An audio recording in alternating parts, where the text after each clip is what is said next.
When Sean McAuliffe came to Cy Ranch in 2019, he brought one thing with him from Judson, a winning culture. And now, in 2023, with that culture in place, Coach Mack has the Mustangs for Cy Ranch in position to make a run. For Coach McAuliffe, becoming the head man at his alma mater, Judson High School, helped kickstart his career as a head coach. It's a dream, right? Every coach that gets into this business, I think, would like to go back to their community where they're from and, kind of put their stamps on things a little bit. And I was fortunate enough to do that. I worked for a really good guy, Mark Smith, out at Kerrville.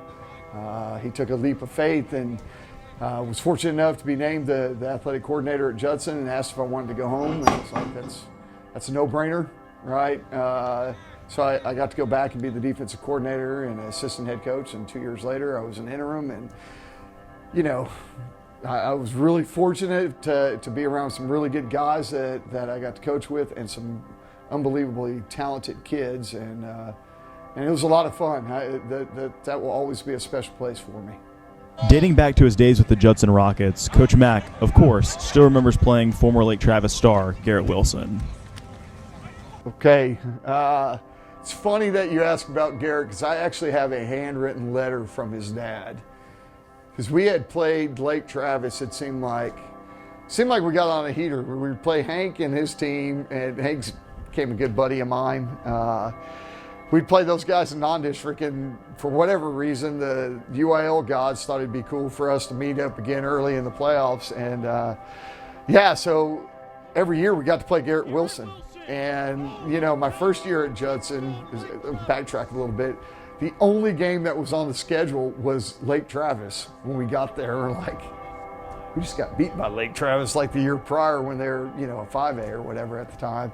And I'm thinking, good God, we can't get away from these guys. And, sure enough, I don't know, I got to remember which one it was. It was one of their Division I quarterbacks. Looked like he was going through pass hole that day against us at Judson. So, I take over and it's the same thing. They had great quarterbacks, and then you have Garrett Wilson. And I think what people don't give him enough credit for, he's a professional athlete now, so there's some showmanship and all that. It's just how hard that kid competed on a Friday night.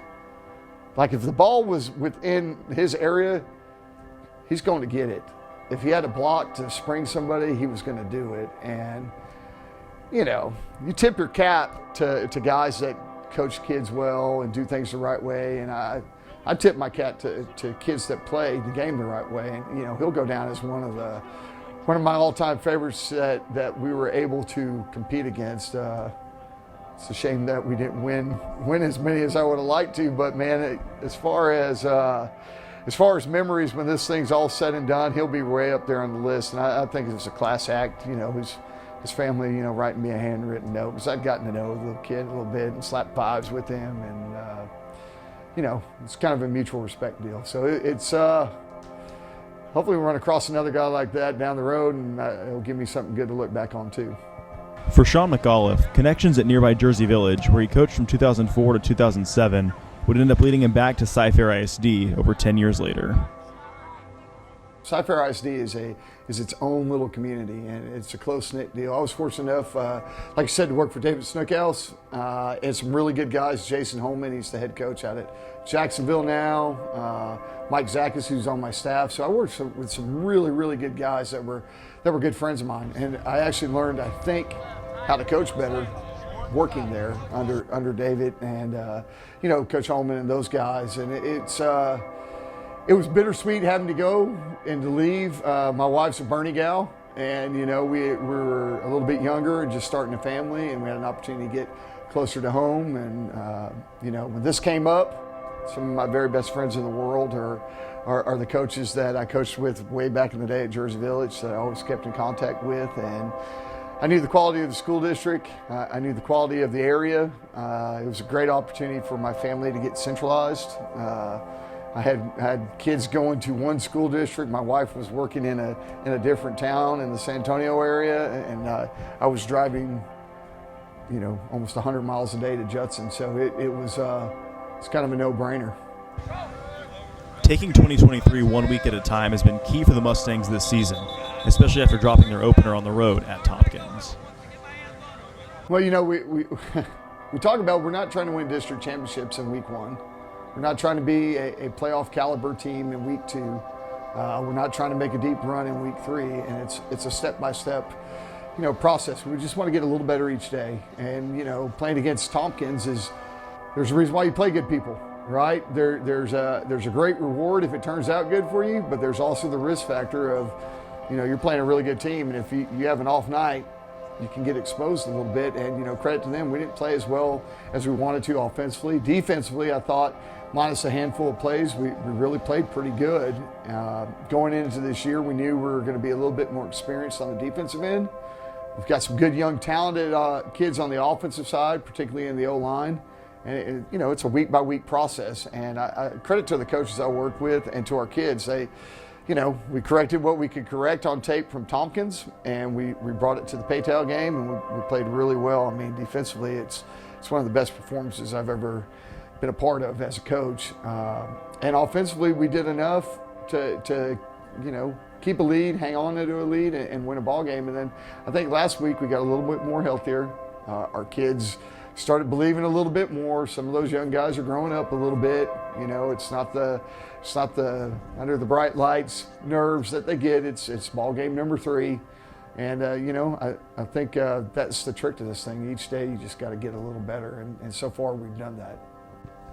With senior quarterback Blake Baker graduating this past spring, his younger brother, Braden, a freshman, has stepped into the quarterback room this year and kept Coach McAuliffe on his toes. Talent-wise, they're really similar. Both super tall kids at a young age, real high IQs. Personalities are somewhat similar. Blake wasn't like a super talkative kid and just kind of put his hat on, went to work, and that's kind of how Braden is. It's been fun. It's a little unexpected. My first year at Judson, we ran out of quarterbacks, and I ended up playing a kid named Jalon Williams for 4 years, and we won a bunch of games, and he was super talented, but that's not something that we ever go into a game going, well, let's play the freshman this week. And, for Blake to do what, there you have it, for Braden to do what he did, credit to him, to his family, and, really the guys that coach him every day. Coach Mack has high praise for the Mustangs' Week 4 opponent, Cy Woods.